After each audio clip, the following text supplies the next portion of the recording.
अस्सलाम वालेकुम नाज़रीन किराम। इस एपिसोड के आगाज़ ही में हम एक निहायत सनसनीखेज़ मंजर देखते हैं जहां हेक्टर के ठिकाने पर ओरहान को कैदी बनाकर खड़ा किया जाता है और फ्लावियस की तलवार सीधी उसके गले पर रखी होती है। फिज़ा में शदीद तनाव होता है। हेक्टर आगे बढ़कर फ्लावियस से कहता है कि ओरहान का सर उसके जिस्म से जुदा कर दो और मुक़द्दस माबद के लिए अपनी मुकम्मल वफादारी साबित करो। इस पर फ्लावियस गुस्से और नफरत से भरे लहजे में ओरहान से मुखातिब होता है और कहता है कि तुम्हारे बाप ने मेरे बाप को कत्ल किया और तुमने मेरे भाई का खून बहाया। क्या ये सब काफ़ी नहीं था? इसके बावजूद तुमने मेरे शहर बोरसा पर भी हमला किया, वो शहर जहां मैं पैदा हुआ और पला बढ़ा। अब तुम्हें इस सब की कीमत चुकानी पड़ेगी। ओरहान पूरी जुर्रत के साथ जवाब देता है और फ्लावियस से कहता है कि तुम अपनी बुरी और जालिम जिंदगी कांटों पर गुजारोगे। मेरे पीछे छोड़े गए हजारों तुर्क सिपाहियों में से कोई न कोई एक दिन जरूर मेरा बदला लेगा। ये सुनकर फ्लावियस गुस्से में आकर ओरहान को कत्ल करने के लिए तलवार फिजा में बुलंद करता है, लेकिन उसी लम्हे ओरहान चालाकी से अपने बाजू में छुपा खंजर निकालता है और बंधी हुई रस्सियां काटना शुरू कर देता है। फ्लावियस चीखते हुए कहता है कि मैं तुम्हारे बाप को भी तुम्हारे पीछे जहन्नुम में भेज दूंगा, फिक्र न करो। इसी दौरान हेक्टर भी बुलंद आवाज में नारा लगाता है और कहता है कि तुम्हारे बाप, तुम्हारे भाई और मुकद्दस माबद के नाम पर। हेक्टर के सिपाही भी यही नारे लगाते हैं। जैसे ही फ्लावियस की तलवार आगे बढ़ती है, अचानक कारा खलील का छोड़ा हुआ एक तीर आकर उसे लगता है। कारा खलील के साथ अब्दुर्रहमान और दीगर तुर्क सिपाही भी मौजूद होते हैं, जो बगैर रुके हेक्टर के ठिकाने पर अंधाधुंध तीर बरसाना शुरू कर देते हैं। चारों तरफ अफरा तफरी और हलचल मच जाती है। इसी हंगामे का फायदा उठाते हुए ओरहान फ्लावियस को जोर से पीछे धकेलता है और एक तरफ जान बचाने के लिए भाग पड़ता है। शदीद तीरंदाजी के दौरान हेक्टर के बहुत से सिपाही मारे जाते हैं। ओरहान को भागता हुआ देखकर हेक्टर गुस्से में चीखते हुए कहता है, ओरहान, ओरहान, सिपाहियों इसका पीछा करो और इसे पकड़ कर लाओ। फ्लावियस भी आगे बढ़ने की कोशिश करता है, मगर ओरहान के सिपाहियों की जानिब से आने वाले तीरों की बारिश उसे आगे बढ़ने से रोक लेती है। इसी लम्हे फ्लावियस हेक्टर को ओरहान की तरफ तीर तानते हुए देखता है। ये मंजर देखकर वो फौरन हेक्टर की जानिब दौड़ पड़ता है, तीरों से बचता हुआ उसके करीब पहुंच जाता है और हेक्टर का दिफा करने का दिखावा करते हुए ओरहान पर तीर चलाने से उसे रोक देता है। कारा खलील और ओरहान को इस शदीद हमले से बचाने के बाद वहां से पलट जाते हैं। कुछ देर बाद हेक्टर फ्लावियस की तरफ देखकर कहता है कि तुम्हारी नज़रें वाकई बहुत तेज़ निकली, तुमने बर वक्त मेरी जान बचाई, इसके लिए मैं तुम्हारा शुक्रगुजार हूँ।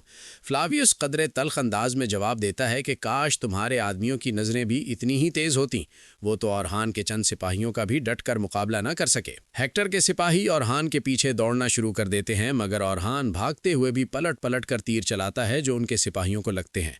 अगले मंजर में दिखाया जाता है कि ओरहान अपना घोड़ा तेज़ी से दौड़ाता हुआ उस मकाम पर पहुँचता है जहाँ फ्लावियस ने उसके सिपाहियों पर हमला किया था।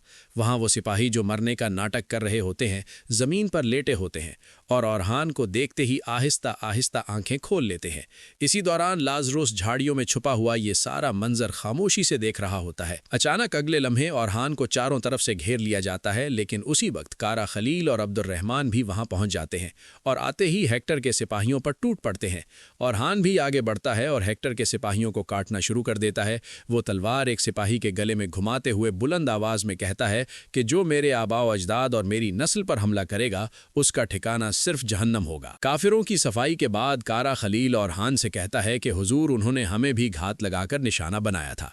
इस पर ओरहान गुस्से से कहता है कि अगर फ्लावियस एक बार मेरे हाथ लग गया तो मैं उसकी गद्दारी का एक एक हिसाब लूंगा। अब्दुर्रहमान सवाल करता है कि फ्लावियस ने हमारे साथ ऐसा क्यों किया, उसने हमें धोखा क्यों दिया?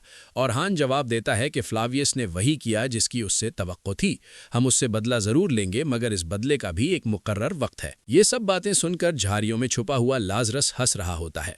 इतने में जेरकूते और बौरान भी सिपाहियों के साथ वहां पहुंच जाते हैं और ओरहान से खैरियत दरियाफ्त करते हैं। ओरहान कहता है कि वक्त कम है, हमें फौरन यहां से रवाना होना होगा। सब लोग वहां से रवाना हो जाते हैं और लाजरस भी पलट जाता है। दूसरी तरफ ठिकाने में हेक्टर गमगीन लहजे में कहता है कि आज यहाँ कुर्बान होने वाले खुदा के सिपाही नहीं होने चाहिए थे।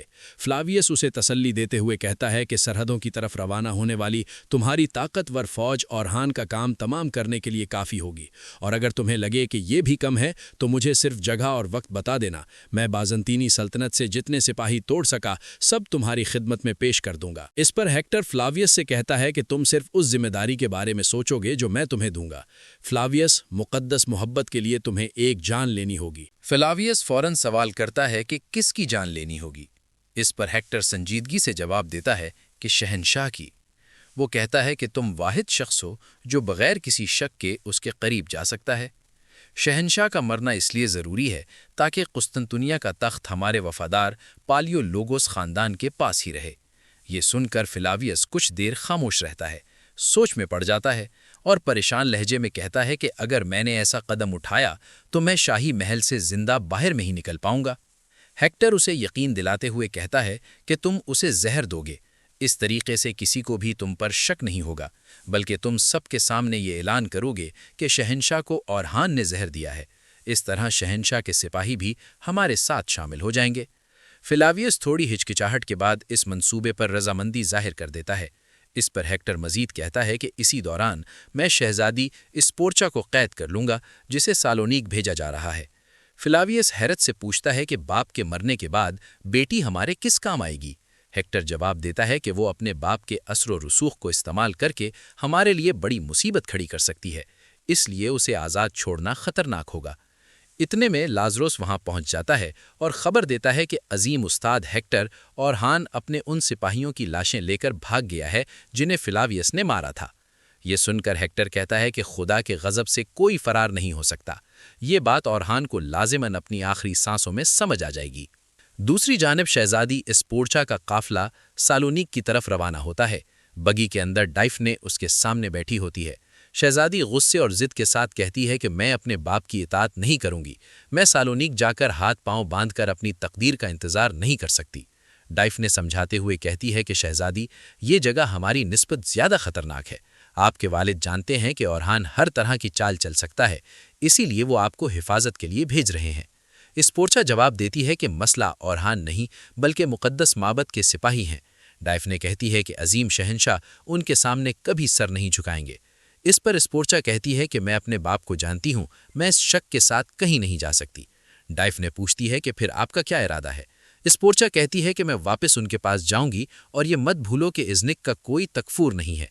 मैं अपने बाबा से कहूंगी कि वो मुझे इज़्निक का तकफूर मुकर्रर कर दें। फिर वो बुलंद आवाज में काफिले को रुकने का हुक्म देती है और कहती है, रुको, हम वापस इज़्निक जाएंगे, जल्दी करो। डाइफने को यह सुनकर बहुत गुस्सा आता है और काफिले का रुख मोड़ लिया जाता है। इधर काई के कबीले में मालहून खातून खैमे से सामान निकलवा रही होती हैं। नीलोखर उनके पास आकर सवाल करती है कि मालहून माँ, इस सब का क्या मतलब है, आप ये क्या कर रही हैं। मालहून खातून जवाब देती हैं कि मैं अपने पोतों का खैमा अलग कर रही हूँ। नीलोफर गुस्से से कहती है कि वो अभी इतने बड़े नहीं हुए कि मुझसे अलग रहें। कासिम तो अब भी रात को जागकर मुझे ढूंढता है। मालहून खातून सख्त लहजे में कहती हैं कि अगर एक बार तुम उसे ना दिखो तो अगले दिन वो तुम्हें नहीं ढूंढेगा। वो आगे बढ़ती हैं तो नीलोफर दोबारा उनके पास आकर कहती है कि मालहून माँ, मैं आपकी बात समझती हूँ, जब वक्त आएगा तो वही होगा जो आप कह रही हैं, मगर अभी नहीं। जवाब में मालहून खातून कहती हैं कि सर्दियां शुरू होते ही वो तमाम काई तुर्कों की तरह 2 महीनों के लिए पहाड़ों पर जाएंगे और सिपाही बनने की तरबियत हासिल करेंगे। मैं ये सब इसलिए कर रही हूँ कि उन्हें अभी से आदत पड़ जाए। जब लोहा गर्म हो तभी उस पर ज़र्ब लगानी चाहिए मेरी बेटी। जब सबके बच्चे जा रहे हैं तो तुम्हारे भी जाएंगे। नीलोफर कहती है कि वो ज़रूर जाएंगे, लेकिन अभी नहीं, अगली सर्दियों से। मालहून खातून जवाब देती हैं कि नीलोफर, हम अगली सर्दियों का इंतज़ार तो कर सकते हैं, मगर क्या दुश्मन भी इंतज़ार करेगा। इसी वक्त गौंचा आगे बढ़कर कहती है कि मेरी प्यारी माँ, देखे जाने वाले बच्चों में सबसे छोटा भी सुलेमान से बड़ा है, ऐसा ना करें। नीलोफर कहती है कि हम कबीले में ही उनकी तरबियत बढ़ा देंगे, अगर ज़रूरत पड़ी तो ओरहान बे भी यही सोचेंगे। मालहून खातून कहती हैं कि पहले ओरहान को आने दो, सही फैसला वही करेगा, मगर तब तक वो नए खैमों में ही रहेंगे। फिर वो इराज से पूछती हैं कि हलीमा कहाँ है। इराज जवाब देती है कि मैंने सुबह से उसे नहीं देखा। इस पर मालहून खातून कहती हैं कि फौरन जाकर उसे ढूंढो और मेरे पास ले आओ। جنگل کے اندر اورحان کے سپاہی کچھ دیر کے لیے آرام کر رہے ہوتے ہیں۔ دمرول بلابان کے زخم کو داغ رہا ہوتا ہے، جبکہ باقی سپاہی بھی ایک دوسرے کے زخموں پر مرہم پٹیاں کر رہے ہوتے ہیں۔ فضا میں خاموشی ہوتی ہے، مگر سب کے دلوں میں فکر موجود ہوتی ہے۔ دمرول سوال کرتا ہے کہ کیا تمہیں لگتا ہے ہیکٹر نے ہمارے اس دھوکے کو سچ مان لیا ہوگا؟ بحران جواب دیتا ہے کہ اورحان بے نے ایسا منصوبہ بنایا ہے جس کا تصور بھی کسی نے نہیں کیا تھا۔ سب سے بڑی بات یہ ہے کہ انہوں نے خود اپنی جان بھی داؤں پر لگا دی۔ اب آگے سب کچھ فلاویوس پر ہی منحصر ہے۔ جیرکوتے کہتا ہے کہ یہ فلاویوس بھی میرے خیال میں اورحان بے جتنا ماہر ہے۔ اگر اسے صحیح راستہ مل جائے تو وہ واقعی کمال کر سکتا ہے۔ عبد الرحمن قدرے پریشان ہو کر کہتا ہے کہ ہمیں اپنے سردار کو اکیلا نہیں بھیجنا چاہیے تھا۔ اسی دوران اورحان قارا خلیل کے ساتھ وہاں پہنچتا ہے اور سب کو خبر دیتا ہے کہ ہیکٹر ہمارے جال میں پوری طرح پھنس چکا ہے۔ قارا خلیل کہتا ہے کہ اگر ہیکٹر فلاویوس پر مکمل بھروسہ نہیں کرے گا تو ہمیں فوج کے راستے کی کوئی خبر نہیں مل سکے گی۔ اسی لمحے فلاویوس کا کمانڈر وہاں آتا ہے اور اورحان کی تلوار قارا خلیل کے حوالے کر دیتا ہے۔ پھر وہ بتاتا ہے کہ ہیکٹر کو فلاویوس پر کسی قسم کا شک نہیں ہوا۔ اورحان فوراً پوچھتا ہے کہ کیا فلاویوس فوج کا راستہ معلوم کر پایا ہے؟ کمانڈر جواب دیتا ہے کہ ہیکٹر نے ابھی تک اسے یہ راز نہیں بتایا، البتہ اس نے فلاویوس کو شہنشاہ کو زہر دینے کا حکم دے دیا ہے اور خود شہزادی سپورچا کو قید کرنے کے لیے نکل گیا ہے۔ یہ معلومات دینے کے بعد وہ اورحان کے اشارے پر وہاں سے روانہ ہو جاتا ہے۔ اس کے بعد اورحان اپنے ساتھیوں کی طرف دیکھ کر کہتا ہے کہ ہیکٹر شہنشاہ کو مکمل طور پر اپنے قبضے میں لینا چاہتا ہے۔ اگر فلاویوس یہ کام کر لے تو وہ ہمیں راستہ ضرور بتائے گا۔ خلیل، فوراً بورسا کے کیمپ میں پیغام بھیجو کہ وہ سرنگ کھول دیں۔ دشمن کی ساری چالیں ہمیں بورسا کے اندر لے کر جائیں گی، مگر اس سے پہلے ہمیں شہنشاہ کو ہیکٹر کے قبضے سے بچانا ہوگا۔ ہم شہزادی کو بھی بچانے جائیں گے، چلو وقت ضائع نہیں کرنا۔ بورسا میں فلاویوس شہنشاہ کے سامنے کھڑا ہو کر کہتا ہے کہ میں نے سرحدی شہروں اور قلعوں کا دورہ کیا ہے۔ میں نے سنا تھا کہ تکفور ساروز بورسا سے بھاگ نکلا ہے، اسی کی تلاش میں تھا۔ شہنشاہ جواب دیتا ہے کہ ساروز اس وقت ازنک میں ہے۔ جب شہنشاہ دوسری طرف مڑتا ہے تو فلاویوس کی نظر سامنے رکھے ہوئے گلاس پر پڑتی ہے۔ وہ موقع دیکھ کر اس میں چپکے سے کچھ ڈال دیتا ہے اور پیچھے ہٹ جاتا ہے۔ شہنشاہ مسکراتے ہوئے وہ گلاس اٹھاتا ہے اور پی لیتا ہے۔ چند گھونٹ پینے کے بعد وہ گلاس زمین پر پھینک دیتا ہے اور غصے سے پوچھتا ہے، یہ کیا ہے؟ زہر کی طرح کڑوا؟